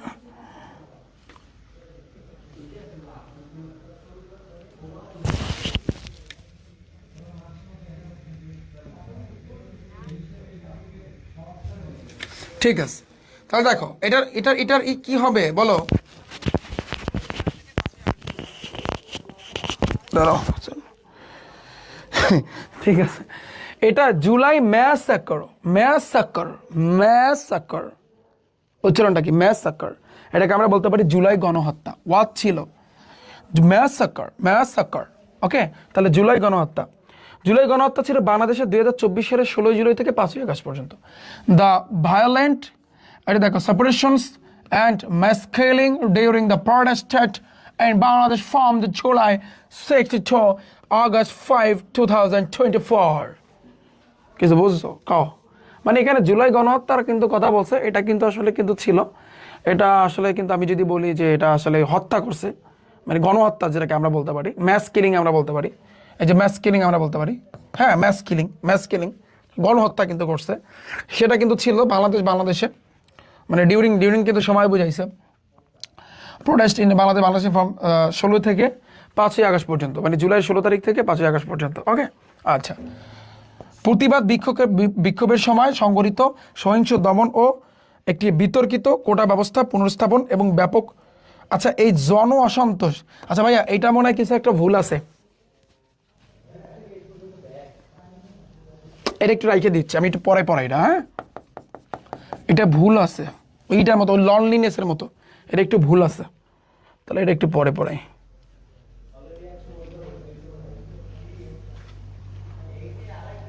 এখন দেখো আমরা ক্যাপ্টেন মহিউদ্দিন জাহাঙ্গীর সম্পর্কে পড়বো। Okay, ready? Captain Mohiuddin Jahangir. Captain Mohiuddin Jahangir 1971 সালে মুক্তিযুদ্ধের সময় সেনাবাহিনীর একজন অফিসার ছিলেন। ক্যাপ্টেন মহিউদ্দিন জাহাঙ্গীর ওয়াজ ছিল অ্যান অফিসার, একজন অফিসার ছিলেন ইন দ্য আর্মি মানে কিন্তু সেনাবাহিনীর একজন অফিসার ছিলেন। ডিউরিং মানে কিন্তু সময়, কোন সময়? দ্য লিবারেশন ওয়ার, মুক্তিযুদ্ধের সময়। ওয়ার অর্থ কিন্তু ভাইয়া যুদ্ধ, লিবারেশন মানে কিন্তু ভাইয়া মুক্তি। তো মুক্তিযুদ্ধের সময় অফ 1971 সালে। তো 1971 সালে ক্যাপ্টেন মহিউদ্দিন জাহাঙ্গীর একজন অফিসার ছিলেন। কিসের অফিসার ছিলেন? ইন দ্য আর্মি, সেনাবাহিনীর একজন অফিসার ছিলেন। ওকে, তিনি দেখো 1949 সালের 7ই মার্চ বরিশাল জেলার বাবুগঞ্জ থানাধীন রহিমগঞ্জ গ্রামে জন্মগ্রহণ করেন। হি ওয়াজ বর্ন, সে জন্মগ্রহণ করছে অন 7ই মার্চে 1949 সালে অ্যাট রহিমগঞ্জ ভিলেজ প্ল্যান কিন্তু গ্রামে, আন্ডার বাবুগঞ্জ থানাধীন রহিমগঞ্জ গ্রামে ইন বরিশাল ডিস্ট্রিক্ট, বরিশাল কিন্তু জেলায়, বরিশাল ডিস্ট্রিক্ট মানে কি বরিশাল জেলা। তিনি বরিশালের বিএম কলেজ থেকে এইচএসসি পাস করেন। বরিশাল তো আমাদের এখানে, বিএম কলেজ তো আমরা চিনি। তো সে সম্পূর্ণ করেছে তাহার এইচএসসি ফর্ম হতে বরিশাল বিএম কলেজ দিয়া। ওকে, এবং 1967 সালে তিনি ঢাকা বিশ্ববিদ্যালয় পরিসংখ্যান বিভাগে ভর্তি হন। ইন 1967 সালে সে নিয়েছিল অ্যাডমিশন মানে কি? মানে ভর্তি হয়েছিল ইন দ্য ডিপার্টমেন্ট মানে কিন্তু বিভাগে, ডিপার্টমেন্ট অফ স্ট্যাটিস্টিক্স মানে কি? পরিসংখ্যানের একটা বিভাগ আছে, পরিসংখ্যানের একটা বিভাগে ইন দ্য ডিপার্টমেন্ট অফ মানে কি? পরিসংখ্যান বিভাগে ইন ঢাকা ইউনিভার্সিটি, ঢাকা বিশ্ববিদ্যালয়। 1967 সালের 5ই অক্টোবর তিনি একজন ক্যাডেট হিসাবে পাকিস্তান মিলিটারি একাডেমির সশস্ত্র বাহিনীতে যোগ দেন। অন October 5, 5ই অক্টোবর 1967 সালে সে যুক্ত হয়েছে কিসে? দ্য আর্ম ফোর্স, অর্থ কি? সশস্ত্র বাহিনী।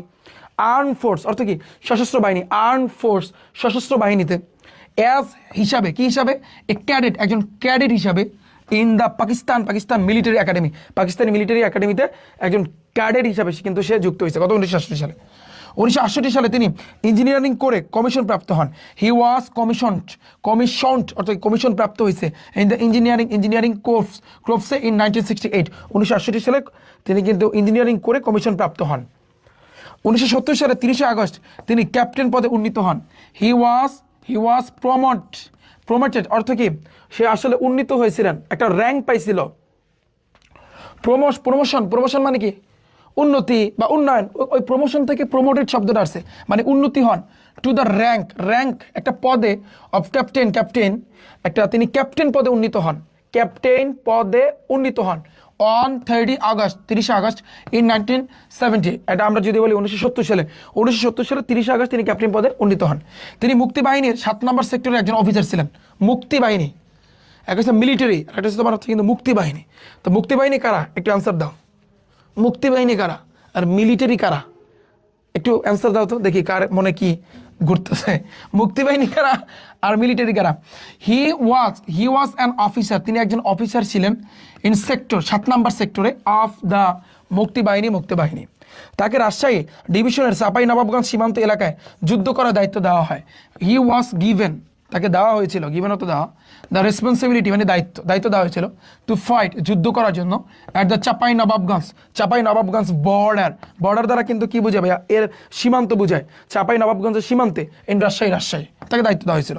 1971 সালের 14 ডিসেম্বর মহানন্দা নদীর তীরে শত্রুপক্ষের নিরাপত্তা ভেদ করার চেষ্টার সময় তিনি নিহত হন। মানে শত্রুপক্ষ আসছে 1971 সালের 14 ডিসেম্বরে মহানন্দা নদীর তীরে শত্রুপক্ষের নিরাপত্তা ভেদ করার চেষ্টা করছে, তখনই মারা গেছে। 14 ডিসেম্বর 1971 সালে হি ওয়াজ কিল্ড, সে কিন্তু তাকে হত্যা করা হয়েছিল ইন অ্যান অ্যাটেম্প অর্থ চেষ্টা করা, যখন সে চেষ্টা করছিল টু ব্রেক অর্থ ভাঙার জন্য থ্রো দ্য ইনিমি শত্রুদের ডিফেন্স, মানে আমি যদি বলি যে শত্রুপক্ষের যে নিরাপত্তা যেটাকে আমরা বলতে পারি, অন দ্য ব্যাংক অর্থ তীরে of the Mahananda river, Mahananda নদীর তীরে, মহানন্দা নদীর ব্যাংক অর্থ তীরে, মাথায় রাখবা মহানন্দা নদীর তীরে যখন সে ইনিমি শত্রুদের ডিফেন্স সিস্টেমটা করতে চেয়েছিল, তখন কিন্তু তিনি মারা গিয়েছিল।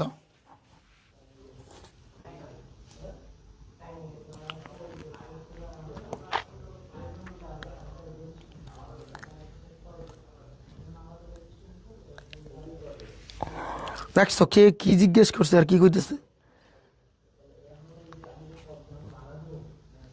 হ্যাঁ, এবার দেখো পরেরটা, এখানে মুক্তিবাহিনী কাদেরকে বলা হয় জানো? মুক্তিবাহিনী হচ্ছে যারা দেশের পক্ষে, আমাদের দেশের পক্ষে যারা যুদ্ধ করছে, হ্যাঁ এদেরকে বলা হয় মুক্তিবাহিনী। তোমরা যুদ্ধের ছবি দেখো না, আগের ছবি দেখো একটু, কারণ এখন তোমরা টিকটক ফেসবুক নিয়ে আর রিলস নিয়ে থাকো, তোমরা আর কি দেখবা?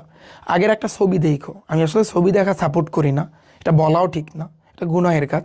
কিন্তু মুক্তিযোদ্ধার একটা ছবি আছে, 2-3টাই ছবি আছে, তার ভিতরে মানে দেখলে বুঝতে পারবা যে মুক্তিবাহিনী বাংলাদেশে যারা ইয়ং ছেলেরা কত চেষ্টা করছে এই দেশটাকে ওদের হাত থেকে রক্ষা করার জন্য। দেখো বুঝতে পারবা কষ্ট কারে বলে। সোনা মসজিদের পাশে তাকে কিন্তু সমাহিত করা হয়, তাকে কবরস্থ করা হয়। হি ওয়াজ অর্থাৎ বারেট, এটাকে বারেট দ্বারা বোঝায় কবরস্থ কিন্তু করা হয় নিয়ার কাছাকাছি সোনা মসজিদ। স্বাধীনতা যুদ্ধে তার বীরত্ব ও ত্যাগের স্বীকৃতি স্বরূপ তাকে রাষ্ট্রের সর্বোচ্চ খিতাব বীরশ্রেষ্ঠ উপাধিতে ভূষিত করা হয়।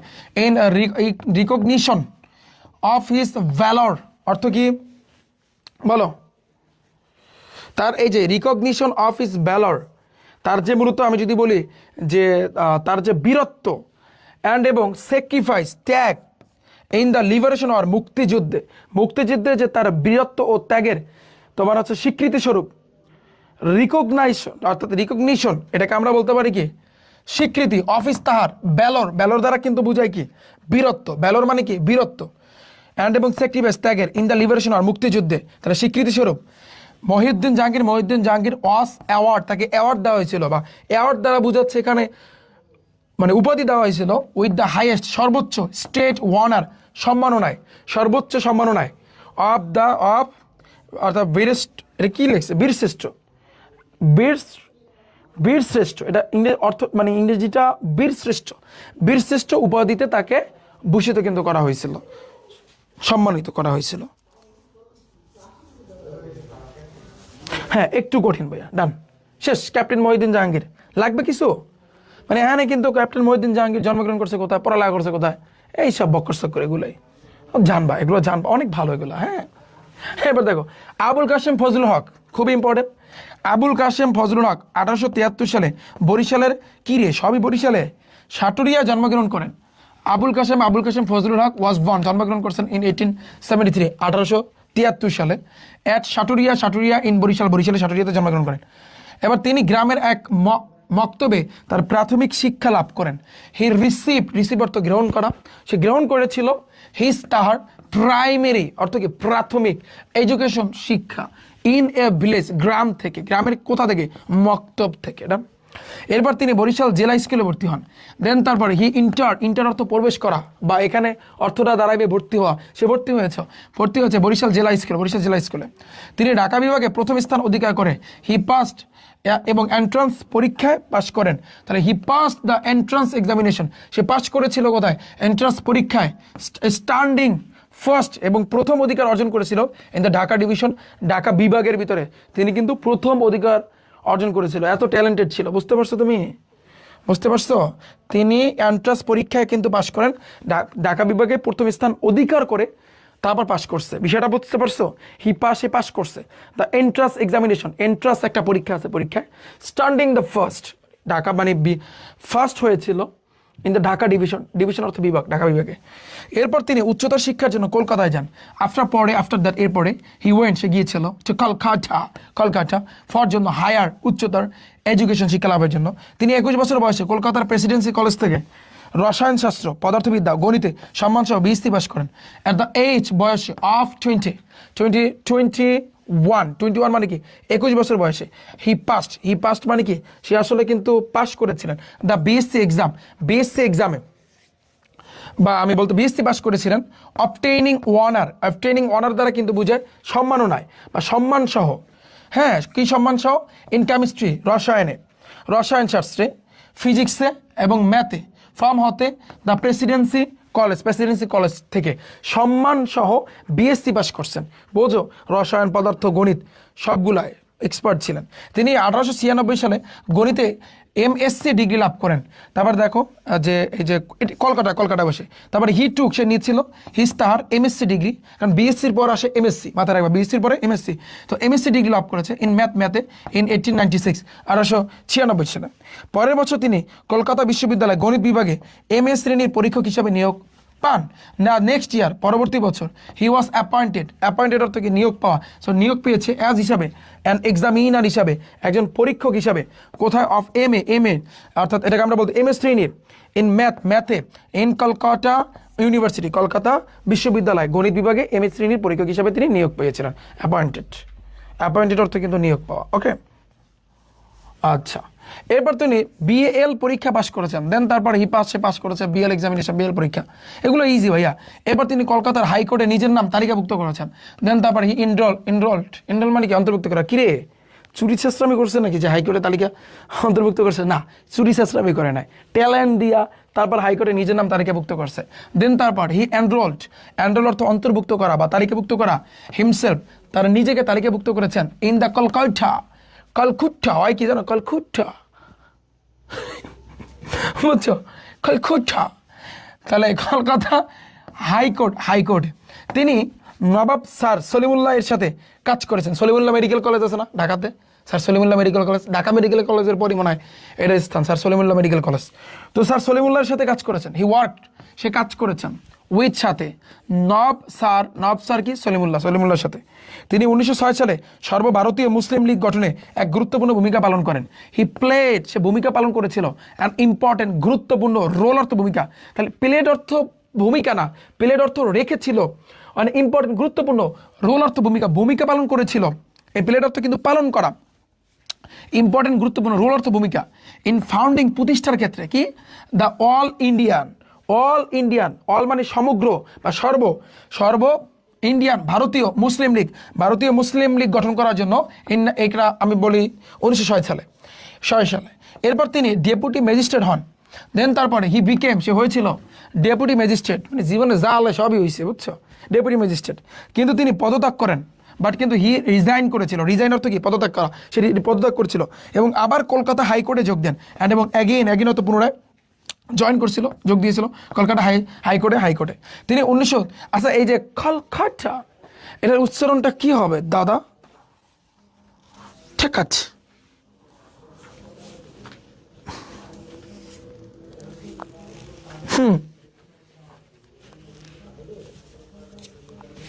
তারপর দেখো তিনি 1913 সালে বিএলসি এর সদস্য হিসেবে নির্বাচিত হন। তাহলে এটা আমি যদি বলি 1913 সালে সে হয়েছিল অ্যান ইলেক্টেড মেম্বার, একজন সদস্য কিন্তু হয়েছিল। বিএলসি নির্বাচিত হয়েছিল। তাহলে এখানে সিলেক্টেড হবে ভাইয়া, এস আসে, এস। সিলেক্টেড, সে নির্বাচিত হয়েছে, সিলেক্ট অর্থ নির্বাচন করা, তো নির্বাচিত হয়েছিল সদস্য হিসেবে বিএলসি। 3 বছর পর তিনি তোমার হচ্ছে এই লখনৌ মনে হয় সম্ভবত, লখনৌতে অনুষ্ঠিত কংগ্রেস ও মুসলিম লীগের বিশেষ যৌথ অধিবেশনে যোগ দেন। তো 3 ইয়ার্স, 3 বছর আফটার পরে হি অ্যাটেন্ড অর্থ যোগ দেওয়া, সে যোগ দিয়েছিল। দ্য স্পেশাল অর্থ প্রধান, জয়েন্ট সেশন মানে এটা আমরা বলতে পারি যে প্রধান জয়েন্ট সেশন, যেটাকে জয়েন্ট দ্বারা বোঝায় যৌথ অধিবেশনে, যে জয়েন্ট সেশন মানে কি যৌথ অধিবেশনে অফ দ্য কংগ্রেসের অ্যান্ড এবং দ্য মুসলিম লীগের ইন দ্য এই যে লখনৌতে, তাহলে লখনৌতে 3 বছর পরে, 3 ইয়ার্স আফটার অর্থ পরে, 3 বছর পরে হি অ্যাটেন্ড, সে যোগ দিয়েছিল স্পেশাল অর্থ প্রধান, জয়েন্ট সেশন মানে কি যৌথ অধিবেশনে অফ দ্য কংগ্রেসের। ওকে, তিনি 1918 সালে ভারতীয় জাতীয় কংগ্রেসের সাধারণ সম্পাদক এবং সর্বভারতীয় মুসলিম লীগের সভাপতি হন। তারপর ইন 1918 সালে হি বিকেম, সে হয়েছিল দ্য জেনারেল সেক্রেটারি। আমি কিন্তু বলতে পারি যে সাধারণ একজন সেক্রেটারি মানে সম্পাদক, সেক্রেটারি বুঝে সম্পাদক, সাধারণ সম্পাদক হয়েছিল অব দ্য ইন্ডিয়ান, ভারতীয় ন্যাশনাল কংগ্রেস, ভারতীয় মানে জাতীয় কংগ্রেসের, অ্যান্ড এবং দ্য প্রেসিডেন্ট মানে কিন্তু তোমার সভাপতি ছিল অব দ্য অল ইন্ডিয়া মানে হচ্ছে সর্বভারতীয় মুসলিম লীগে, সর্বভারতীয় মুসলিম লীগের একজন সভাপতি ছিল।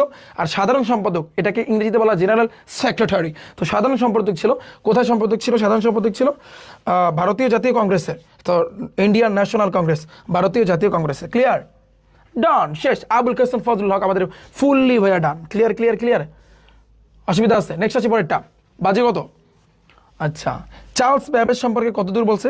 এই তো, বেশি না। চার্লস ব্যাবেজটা আমরা একটু শেষ করি। দেখো, চার্লস ব্যাবেজ ছিলেন একজন ইংরেজ গণিতবিদ। ওকে, চার্লস ব্যাবেজ ছিলেন অ্যান ইংলিশ ম্যাথমেটিশিয়ান, মানে ইংরেজ ম্যাথমেটিশিয়ান মানে গণিতবিদ। তিনি একজন মানে যন্ত্র প্রকৌশলীও কিন্তু ছিলেন, যে সে ছিল অলসো, তিনি একজন কি ছিলেন? অর্থাৎ মেকানিক্যাল দ্বারা বোঝায় তোমার মেকানিক্যাল ইঞ্জিনিয়ার মানে যন্ত্র প্রকৌশলী, ইঞ্জিনিয়ার অর্থ প্রকৌশলী। তিনি একজন যন্ত্র প্রকৌশলী ছিলেন, যিনি কম্পিউটার উদ্ভাবনের ধারণার জন্য অধিক পরিচিত। হু অর্থ কে, হু অর্থ যে, এখানে অর্থ আসবে যে। হু ইজ বেস্ট, যে আসলে সেরা। নোন পরিচিত, কি হিসাবে পরিচিত? ফর অর্থের জন্য। এই যে originating the concept of computer, তাহলে কম্পিউটার উদ্ভাবন করার জন্য, কম্পিউটার উদ্ভাবনের ধারণার জন্য। তাহলে কনসেপ্ট অর্থ ধারণা, অফ কম্পিউটারের ধারণা, কিসের ধারণা? এই অরিজিনেটিং অর্থ উদ্ভাবন, কম্পিউটারের উদ্ভাবনের ধারণার জন্য পরিচিত ছিল। 1791 সালে 26শে ডিসেম্বর তিনি লন্ডনে জন্মগ্রহণ করেছেন। সে জন্মগ্রহণ করেছে 26 ডিসেম্বর, 26শে ডিসেম্বর 1791, 1791 সালে লন্ডনে জন্মগ্রহণ করেছে। 1810 সালে অক্টোবরে তিনি ট্রিনিটি কলেজে ভর্তি হন।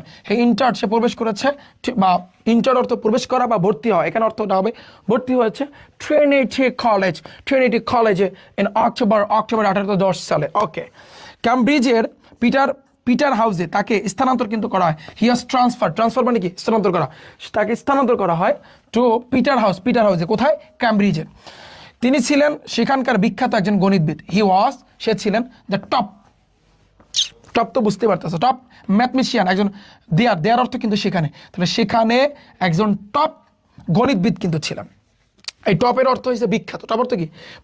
বিখ্যাত একজন গণিতবিদ ছিলেন। 1814 সালে কোনো পরীক্ষা ছাড়াই তিনি সম্মান ডিগ্রি লাভ করেন। সে অর্জন করেছে, রিসিভ অর্থ গ্রহণ করা, রিসিভ অর্থ অর্জন করা, অ্যান্ড অনার্স মানে কিন্তু সম্মাননা, সে সম্মাননা অর্জন করেছে, সম্মাননা ডিগ্রি অর্জন করেছে উইদাউট ছাড়া, এক্সামিনেশন কোনো পরীক্ষা ছাড়া। বাহ চমৎকার, পরীক্ষা না দিয়ে বা পরীক্ষা ছাড়াই সে সম্মাননা অর্জন করছে। কত? 1814 সালে তিনি কিন্তু সম্মাননা অর্জন করেছে। বুঝছো? আমি এগুলা পড়াচ্ছি প্রত্যেকটা শব্দের অর্থ, তুমি এইগুলা আগে পড়ে আসছো, প্রত্যেকটা সিনের ভিতরে পড়ে আসছো, সেগুলো এখন রিপিট হচ্ছে, তুমি মজা পাবা না, তুমি মনে মনে পড়ো, প্রত্যেকটা শব্দের অর্থ পড়ো, ভালো হবে। 1816 সালে তিনি রয়্যাল সোসাইটির ফেলোশিপ গ্রহণ করেন। হি ওয়াজ সিলেক্টেড, কিরে ইলেক্টেড দিছে, এটা কোনো কত হইলো? হ্যাঁ, রিসিভ হইতে পারতো না, এটা কোনো কত হইলো? অনেক ভাইয়া, অনেক হিউজ, এগুলো আসলে বললেই হয় না যে একদিন 2 দিনে সম্ভব, বুঝতে পারছো?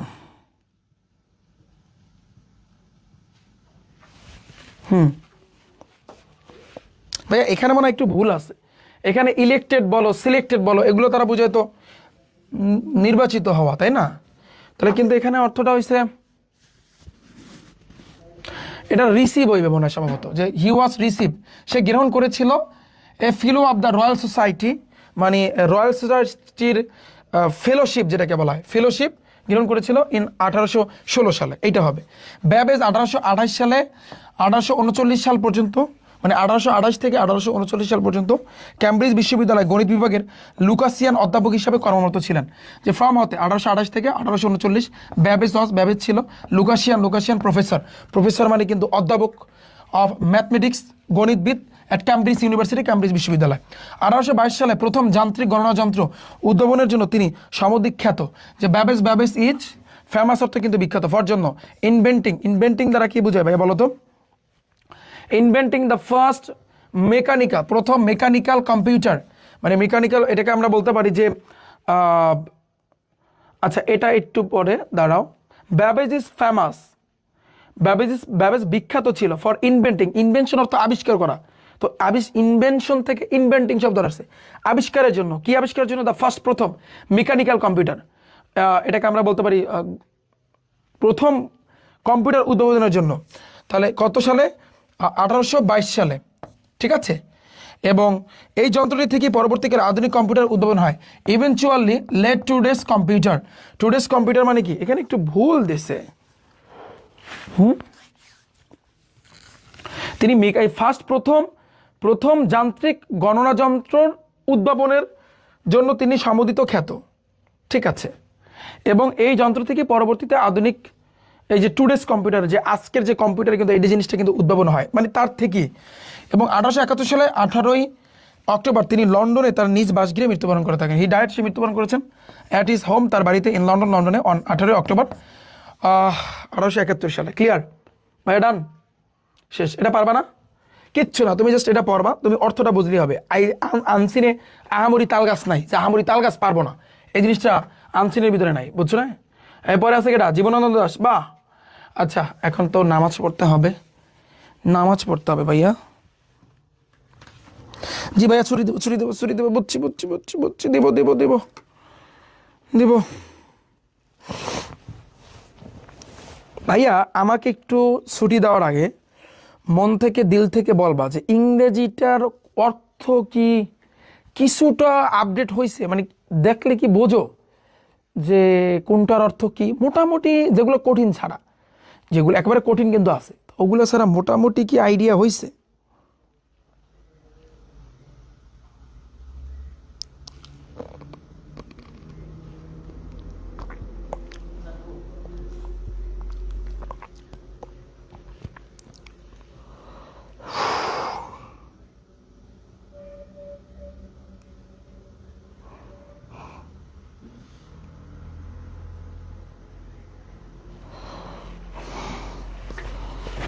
মোটামুটি আপডেট হয়েছে বলো?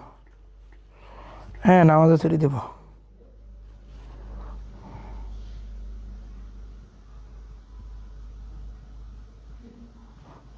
তোমাদের সাথে ঠিক 7টার সময় দেখা হচ্ছে।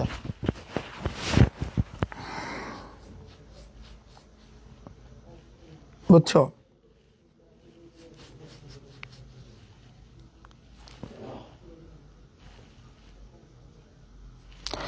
আগের থেকে কিছুটা ভালো হয়েছে, হইবে না কেন? হইতে হইব। ঠিক আছে, জি আলহামদুলিল্লাহ ভাইয়া, ভালো আছি, অনেক ভালো আছি ভাই। আপনি কেমন আছেন? জি আলহামদুলিল্লাহ, অনেক ভালো আছি ভাইয়া। ঠিক আছে, আমি 7টার সময় আসতেছি। হয়েছে মোটামুটি স্যার। ঠিক আছে, 7টার সময় দেখা হচ্ছে। রেস্ট নাও, ফোনে চার্জ দাও। হ্যাঁ, আনসিনে টান দিব একটা, কারণ আনসিনে বেশি সময় দেওয়া যাবে না, সিনে বেশি টাইম দিছি, কারণ সিনে দিতে হয়, ওটা লাগে, কিন্তু আনসিনে বেশি টাইম দেওয়া যাবে না। কারণ সিন তুমি পড়ে আসছো, তার মানে এখন তুমি ইংরেজিতে আস্তে আস্তে, মানে এখন প্রত্যেকটা শব্দের অর্থ তোমার মগজে সিট হয়ে গেছে। এখন তুমি আনসিন পড়তে গেলে ওই আগে যা পড়ছো হত্যকালে সেইগুলোই দেখবা, ওই বারবার রিপিট আসে। এই যে দেখো, এই ওয়াজ ছিল, বন, জন্মগ্রহণ করা, স্মল, ছোট, টাউন, শহর, এই টুক, টেকর তোলা, টেক থেকে টু করছে, হিজ, তাহার, ডিগ্রি, এই প্রসেসর, মানে প্রফেসর, পড়ো না, স্টার্ট শুরু করা, হিজ, তাহার, টিস, শিক্ষা দেওয়া, কেরিয়ার, আগে পড়ো না। আগে পড়ো নাই, তা এখন জিনিসটা কিন্তু আমরা খালি একটা টান দিব, আমাদের কাজ হচ্ছে কিন্তু এইটা। ঠিক আছে ভাইয়া, 7টায় দেখা হচ্ছে। ওকে ওকে ওকে ওকে ওকে, সি ইউ ভাইয়া, থাকো তোমরা, নামাজ পড়ো যাও, সবাই নামাজ পড়ো, নাহলে কিন্তু মাইট দেবো।